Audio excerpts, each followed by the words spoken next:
Bienvenidos a un nuevo episodio del podcast El Cafecito Latinoamericano, tu pausa para un cafecito con las últimas noticias de la región. Hoy vamos a hablar de Haití, un país que, en palabras de la ONU, está al borde del colapso total. No se trata de un país pobre o caótico, se trata de un país atrapado en múltiples capas de crisis que se retroalimentan y que requieren una respuesta internacional mucho más coordinada, seria y profunda. ¿Sabías que el 90% de la capital está en manos de pandillas armadas?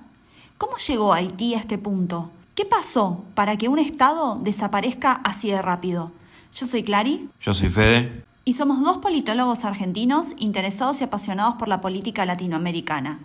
Por eso, si te interesa conocer lo que pasa en nuestra región de forma clara y precisa y también mientras ocurren los hechos, te invitamos a suscribirte a nuestro canal de El Cafecito Latinoamericano en YouTube.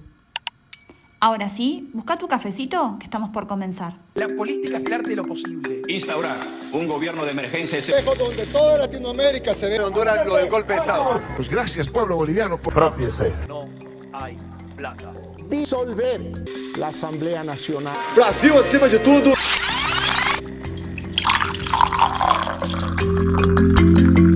Fede, para empezar el capítulo y también para contextualizar, ¿qué es lo que está pasando en Haití? ¿Es verdad que las pandillas controlan el 90% de su capital, Puerto Príncipe? Sí, esta semana la ONU fue clara. Las pandillas no solo dominan el 90% de Puerto Príncipe, sino que también han creado estructuras de gobierno propias. Cobran impuestos, controlan desplazamientos, extorsionan comerciantes y deciden quién entra o sale de ciertos barrios.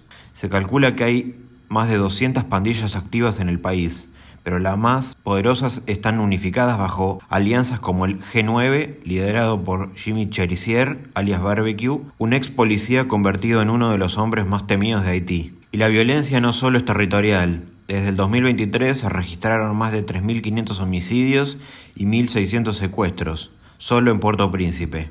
Hay barrios donde la policía no entra hace años. Pero, ¿qué pasó con el Estado en Haití? ¿Quién gobierna realmente? La verdad es que hoy en Haití no hay un gobierno plenamente funcional. Desde el asesinato del presidente Jovenel Moïse en 2021, un magnicidio aún sin esclarecer, el país entró en una espiral de inestabilidad. En marzo de este año 2025, el primer ministro, Ariel Henry, renunció tras un viaje al exterior mientras las pandillas tomaban cárceles, ministerios y hasta el aeropuerto internacional. No pudo volver. Y en ese vacío, las pandillas tomaron el control total. Un dato curioso, muchas de estas pandillas se presentaban como grupos de autodefensa o incluso como actores políticos por fuera del Estado. Algunos grupos prometen seguridad, otros justicia social, pero en los hechos gobiernan a base de violencia y terror, como en un Estado paralelo.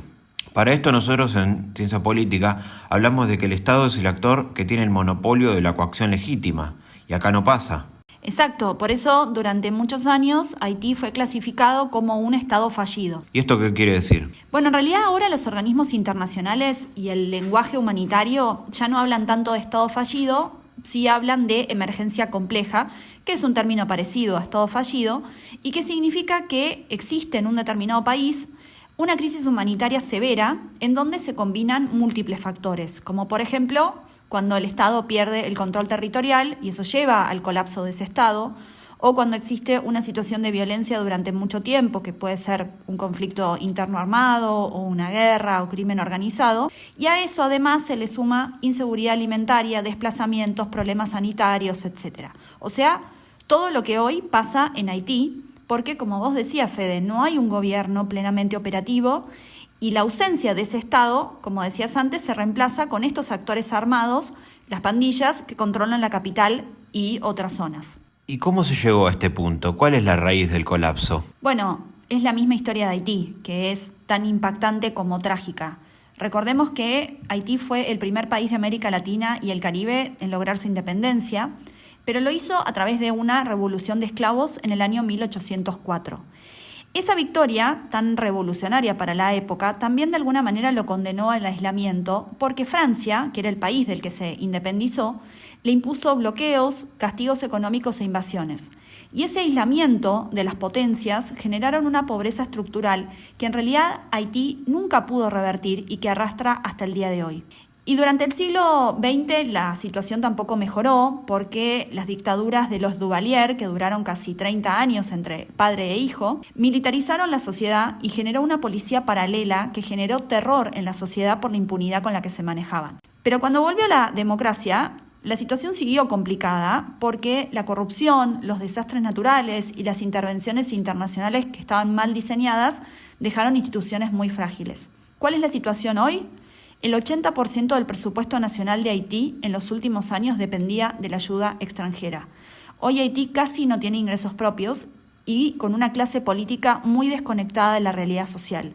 Por todo esto, el Estado fue perdiendo poder frente a actores armados que prometen orden, pero que generan en realidad más caos. ¿Hacemos una pausa, Fede? Sí, vamos a preparar un café.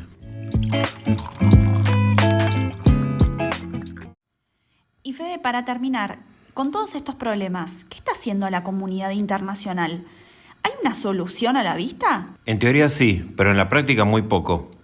En 2023, la ONU aprobó una misión de apoyo liderada por Kenia para ayudar a la policía haitiana. Pero recién en junio del 2025 llegaron los primeros 400 efectivos de más de 1.000 prometidos. La misión no es de cascos azules ni de combate, sino que es una fuerza policial, sin mandato ofensivo.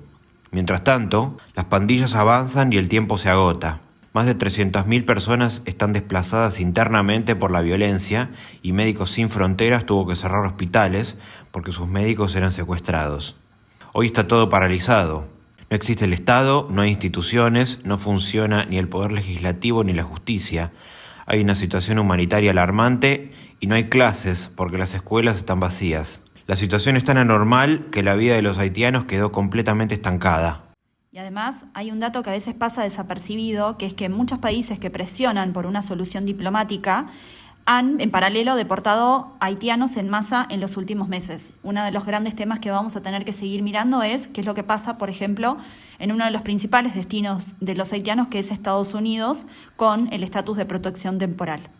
Bueno, esperamos que les haya gustado este capítulo de hoy. Si nos están escuchando en Spotify, les pedimos que dejen sus 5 estrellas y que compartan este capítulo y este podcast también con todas las personas que les puede llegar a interesar. Y también recuerden que nos pueden seguir tanto en Instagram como en TikTok en @elcafecitolatinoamericano. Y en YouTube suscríbanse al canal, así seguimos creciendo. Hasta la próxima.